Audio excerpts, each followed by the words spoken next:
Well, good morning to you both. Yeah, Jeb Bush is going to be here in Raleigh today. A state judge was shot and wounded in her own driveway in Austin. 3 Islamic State militants have been detained after a hotel raid in Turkey. This is the video you see here that's at the center of this case. This is involving 2 vehicles, possibly DOT vehicles, a paint truck, and then a dump truck. Well, a tow truck just removed the dump truck, so that's one of the 2 vehicles involved. Well, if you're looking for a buffet of different music styles, the American Roots Music and Arts Festival might be right up your alley. So not only can Sadie jump up on Garner and alert him when his blood sugar is dropping dangerously low, these dogs can be trained to do a number of other things, including opening the refrigerator door to get a juice snack. So what you do is they would tie some kind of a towel around the handle. The dog would pull this open. Now, some say if they had to estimate, it would be an 1,100 carat gem worth about $66 million.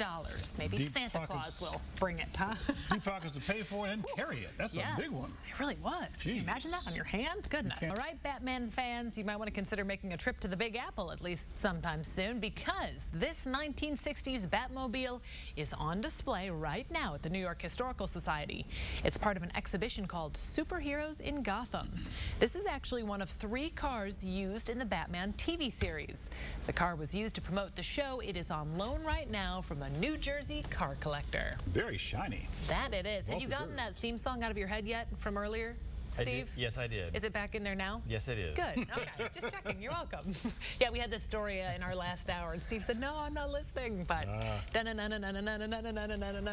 If you didn't have it already, now it's really there. As Anthony's reading the scripts, and hers coming up, she's setting up a story, typing on her phone, and then she just puts it down and casually reads her script. You know, we have to That's good. multitask. We have to. That's Between impressive. updating viewers on Twitter, on Facebook, and then trying to set up story for later today, we're following that breaking news. So yeah, sometimes though, it must be being a mom. I think, should you know, follow or Right, a yeah, you dad. can multitask. Yeah. Keep you up to the minute Dads here. do it too. Dads multitask I have a hard too. time eating breakfast and doing forecasting at the same time. I was trying to be nice, but I was giving you benefit of the doubt. Now All that right, you've eaten, guys. go ahead.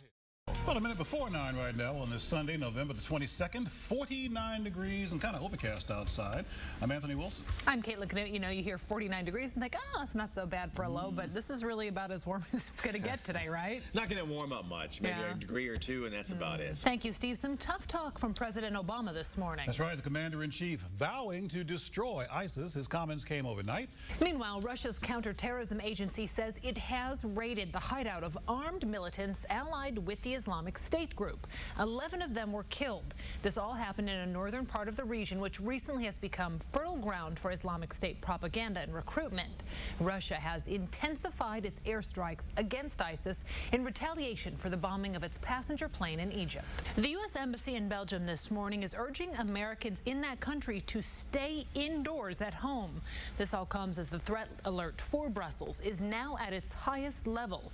Authorities in Europe say they're searching for members of the Islamic State group who might be planning more terror attacks. No band members were harmed, but one touring staff member, Nick Alexander, was shot and killed. A similar scene in Raleigh. Security ramped up at Carter Finley Stadium yesterday.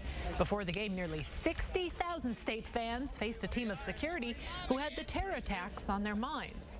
Details of exactly which extra measures they were taking weren't divulged to the media, but NC State did tell us they had both additional law enforcement in and outside of the stadium. They say you can expect to see the same at next week's game. Secretary of State John Kerry is returning to the Middle East today. The State Department says he'll be discussing a range of political, security, and regional issues. Syria, the Islamic State group, and the Israeli-Palestinian violence will be topping his agenda. He's scheduled to depart for Abu Dhabi later today. The fire department also released some information about another house fire. This one happened on Outlook Drive in Fayetteville yesterday. We've learned that one was actually caused by unattended cooking. The Red Cross was called in to help that family of 5. Thankfully, no injuries were reported. And a story we're following that's developing in Fayetteville this morning. Police are still searching for a man they say impersonated a police officer and then sexually assaulted the daughter of a Fort Bragg soldier. Detectives say that assault happened on Wednesday evening on Bragg Boulevard. The victim told police she was stopped by a tan or gold car that she thought looked like an unmarked police car. She told police the suspect, then posing again as a police officer, made her get out of her car and forced her into the woods where he sexually assaulted her. Authorities are now searching for a man that looks like this. They say he's white. He was last seen clean-shaven, standing about 5'7" to 5'8". He's said to be in his late 20s to early 30s with a medium build. If you know anything about this man, please call the U.S. Army Criminal Investigation Command at Fort Bragg.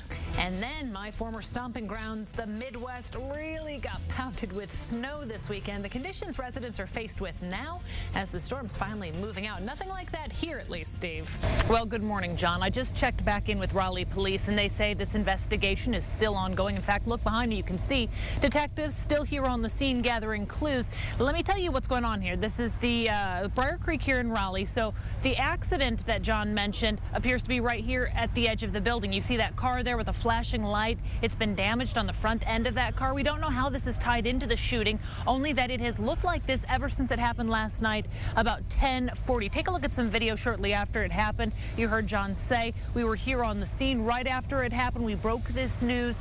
We haven't learned much since then, though, because as of right now, we still know one person has died, one person injured, a gunman on the loose. But as for who police are looking for, what possible motive might be involved, those are details we don't know. Police still looking into those questions, and we're waiting to have those answers passed along so we can share them with you. Now, this is a 24-hour Walmart, so the Walmart is open right now, and workers have been coming and going. But at one point last night after this happened, there were some workers on the scene. At least one person could be seen crying, so we don't know if this could have possibly involved a Walmart employee.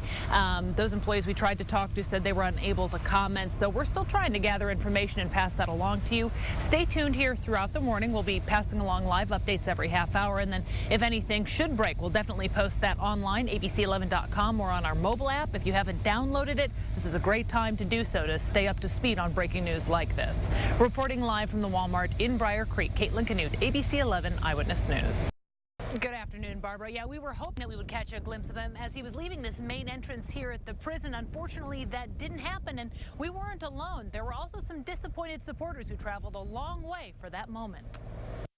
Although born in America, Jewish couple Yaron Jackson and Leah Saul now call Israel home. Back in the U.S. for a visit, they packed up their RV and made a detour to Butner. But their hopes of seeing former spy Jonathan Pollard's release were dashed when he was snuck out from the federal prison in the dark of night. So disappointing not to see him, but the real victory and the real celebration today is just the event that he's out of prison and he's a free man. Israeli media was the first to report Pollard's release, citing Prime Minister Benjamin Netanyahu, who said the people of Israel welcome his freedom from jail. Members of the Free Pollard campaign even released this picture showing Pollard at a location in New York earlier this morning with his wife. For Jackson and Saul, it was a move that was a long time coming. He did a crime and he deserved to serve some time, but he was really made an example of and served way more time for doing a crime that really didn't hurt anybody. He was helping allies in a way that would not hurt the United States. Critics, however, disagree, calling the former naval intelligence analyst a traitor who sold out his country. Well, we know that the limitations of his parole right now include staying off the internet, wearing a GPS tracking device, and staying in the country for the next 5 years. He is already challenging those conditions in court in New York. Reporting live in Butner, Caitlin Canute, ABC 11 Eyewitness News. Barbara, back to you. 33-year-old DJ Svoboda is a talented artist with a flair for drawing colorful cartoon characters. Something else that makes him unique? He's autistic. It's this combination of skill and life experiences that led to his creation of what he calls the Imagifriends. They teach great lessons such as teamwork, kindness, friendship, lending a helping hand. Through these characters, DJ preaches a message of acceptance when it comes to dealing with others, especially those faced with a disability. When I do the art, I can picture them really helping the world to understand more about autism, to understand that everybody is special the way they are. DJ not only draws and sells his artwork and stories, he also speaks at conferences throughout the state. DJ is able to share his gift with our community as well as the community at large, and he's a great ambassador for what it's like to have autism. Unfortunately, part of growing up autistic meant DJ was at times exposed to bullying. That's why he's so passionate now about educating people to think twice before judging or teasing others. Those with autism sometimes can't tell you or explain to you how they feel, and they express their feelings and show their feelings differently. And as David Laxton with the Autism Society of North Carolina stresses, not everyone with autism is as verbal and outgoing as DJ. Each person is different, and you have to look at everybody as an individual. It's something DJ recommends as well, pointing to his favorite character, the Mupperesmo, who reminds us that we all see the world from our own unique point of view.